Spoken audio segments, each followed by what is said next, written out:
честь 8 марта мы с вами вспомним имена выдающихся женщин кыргызского народа. Первая – это Каныкей, супруга Манаса. В самом эпосе говорится, что Манас не стал бы Манасом, если бы не любовь, внимательность, мудрость Каныкея, которая к тому же принимала активную политическую и общественную позицию.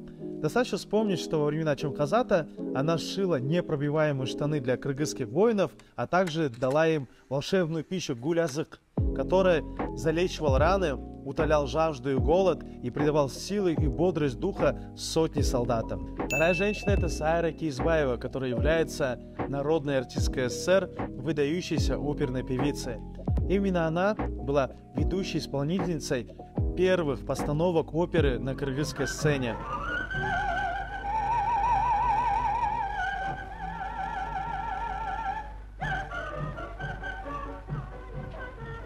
Времена Сары Кизбаевой признаны золотым веком кыргызской оперы.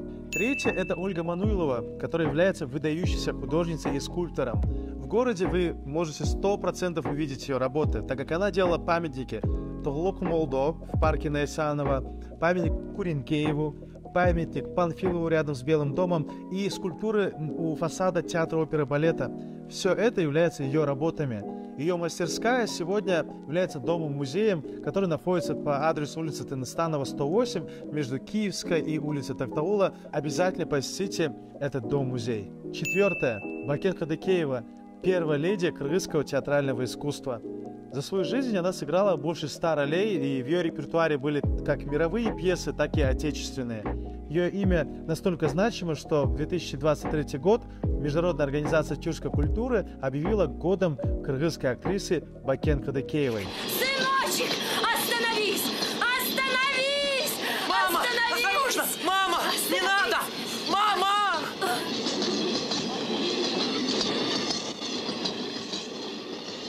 Я думаю, этим все сказано. И, наконец, пятое – это ваша мама. Любите и берегите их, ведь именно она подарила вам эту жизнь.